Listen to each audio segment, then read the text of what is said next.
Mesdames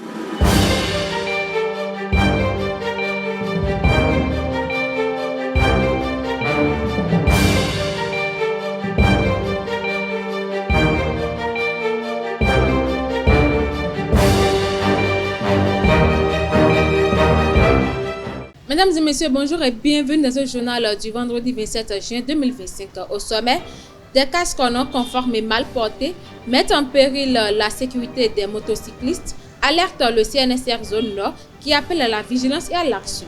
Au Kenya, la commémoration du soulèvement contre la loi de finances de 2024 a viré au drame avec un lourd bilan humain. Et pour finir en sport, le ministère des Sports intensifie la lutte contre la fraude dans les compétitions scolaires. Les détails dans ce trésor.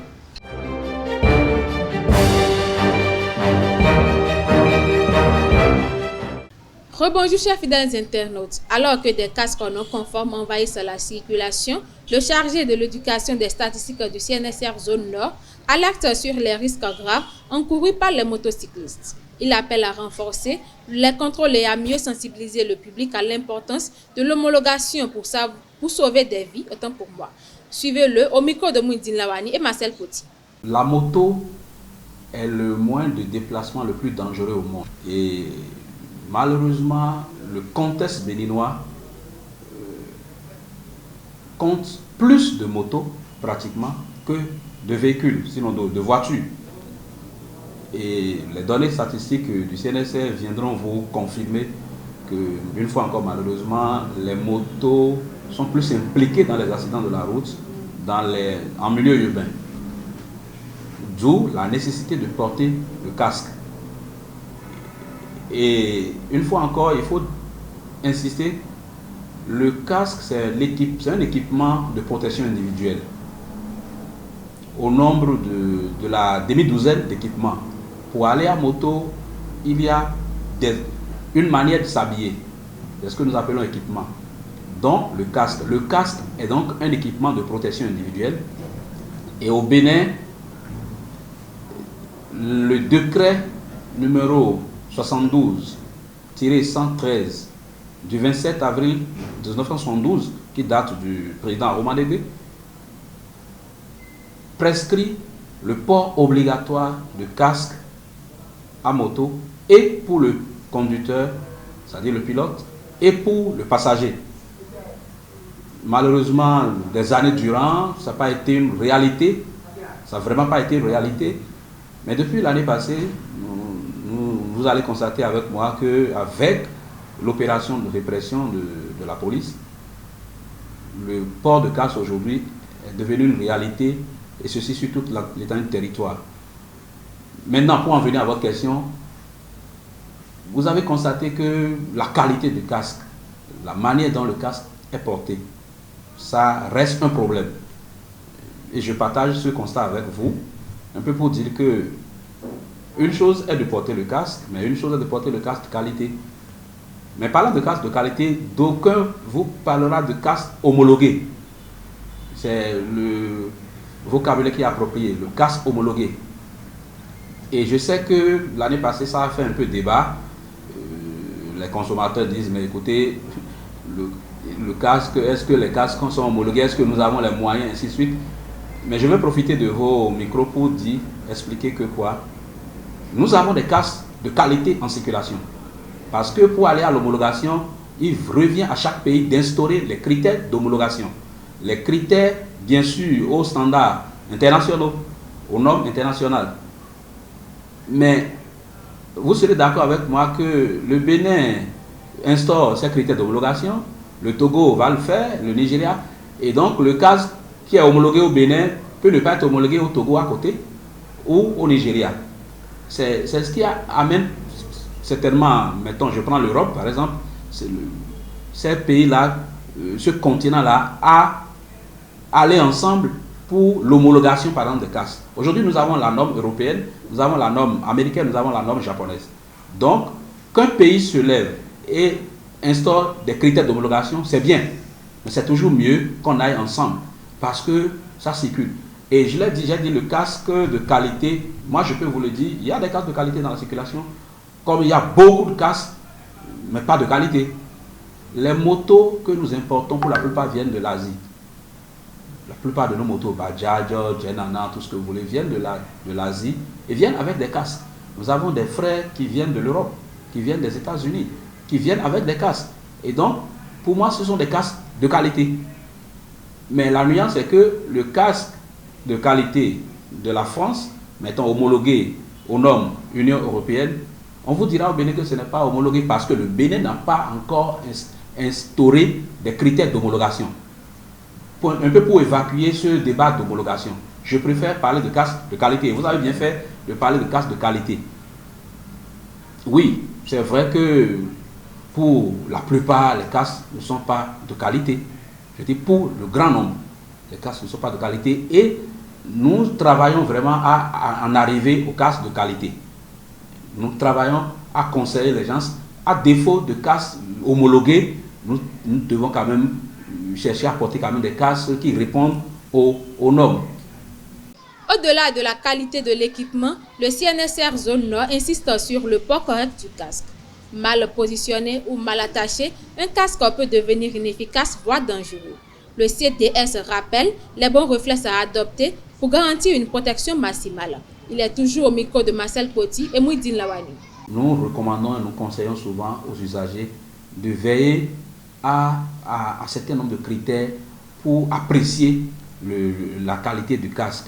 Et donc, comme vous le dites, effectivement, il y a l'écran, il y a la jugulaire, ce que vous appelez la ceinture, et il faut porter des casques pas trop serrés à votre tête et bien attachés. Un bon casque, c'est un casque qui est à votre taille, parce que c'est une question de taille, nous n'avons pas les mêmes morphologies de tête. Donc, avant de prendre le casque chez le vendeur, vous devez veiller à tout ça. Est-ce que la jugulaire est de qualité, est solide?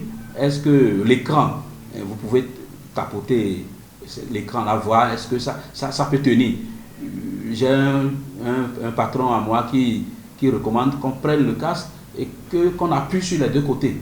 On fait l'effort d'appuyer pour voir si ça, c'est un peu résistant. Donc, c'est de petites techniques pour quand même apprécier un peu la qualité du casque. Et nous allons espérer que les semaines, les jours à venir, que l'État central, mettons l'agence de normalisation, accompagnée du CNSR, pense vraiment à l'homologation. Ça, c'est un souhait. Et un peu comme le Rwanda. Le Rwanda, depuis quelques mois, s'est doté d'un laboratoire de tests des casques. Et notre souhait vivement que ça vienne au Bénin. Ouais, donc, nous allons pas tout de suite sévir les casques. Déjà, les gens sont en train de porter le casque. Progressivement, je crois que nous allons travailler à ce que les gens veillent sur la qualité du casque. Et si vous portez mal le casque, c'est que vous vous exposez. Parce que le casque, quand c'est bien porté, et quand il est de qualité, réduit de 70% les risques de traumatisme, réduit de 40% les risques de décès.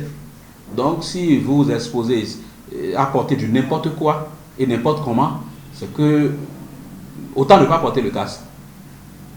Autant ne pas porter le casque que de porter, je vois des casques de chantier sur certaines têtes, je vois vraiment du n'importe quoi, excusez que je parle comme ça. Et donc, celui qui s'amuse, on ne porte pas le casque pour le policier. On porte le casque d'abord pour soi et pour sa sécurité. Mais donc, si le casque ne peut plus jouer ce rôle, autant ne pas porter. Donc, une fois encore, nous exhortons nos usagers de la route, notamment nos usagers qui sont en moto, de se payer des casques de qualité et de bien porter ces casques-là pour éviter, en cas de choc, les traumatismes crâniens et le décès. Limogé de son poste ministériel par décret présidentiel, Paulin Akpona fait aussi l'objet d'un désaveu public de son parti, le Bloc républicain, après ses propos tenus à Parakou. Le gouvernement, par la voix de son porte-parole, l'exhorte désormais à coopérer pleinement avec la justice dans un souci de transparence. Une audition devant la CREAT est évoquée, tandis qu'une éventuelle exclusion du BR semble de plus en plus probable.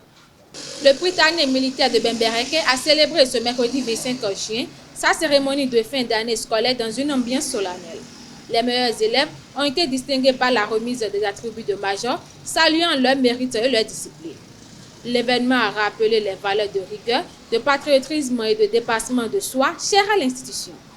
Un policier et 3 civils sont jugés depuis février par la Criette pour une saisie présumée irrégulière de faux médicaments à Boycon.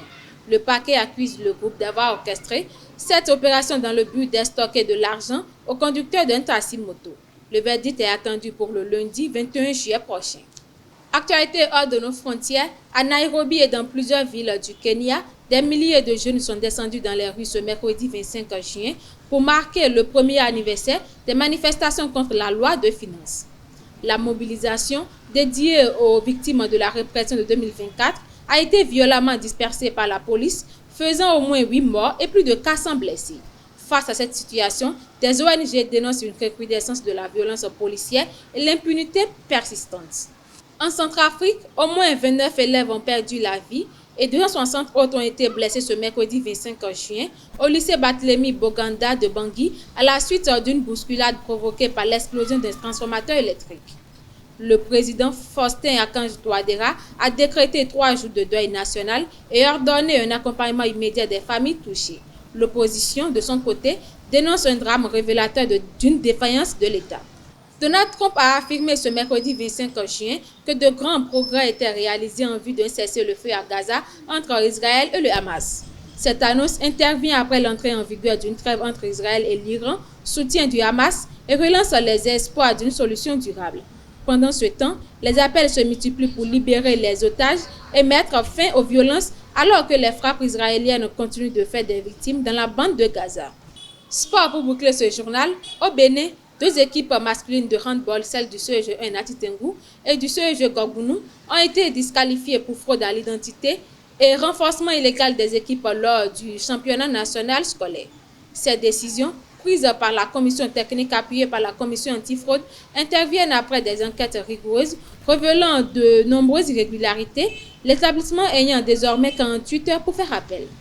Dans le cadre du championnat d'Afrique de beach volley qui se déroule actuellement au Maroc, les hommes du Bénin ont bien démarré en remportant leurs 2 premiers matchs contre l'Égypte 2 et le Ghana 2 en se positionnant favorablement pour les phases finales. Du côté des dames, malgré une défaite contre le Maroc, la paire béninoise a montré de belles qualités et vise désormais sa première victoire pour poursuivre la compétition. Les prochains matchs seront décisifs pour les 2 équipes qui souhaitent confirmer leurs ambitions dans ce championnat continental. Des affiches prestigieuses attendent les 8e de finale du mondial des clubs avec notamment PSG Inter Miami, des retrouvailles entre Lionel Messi et son ancien club.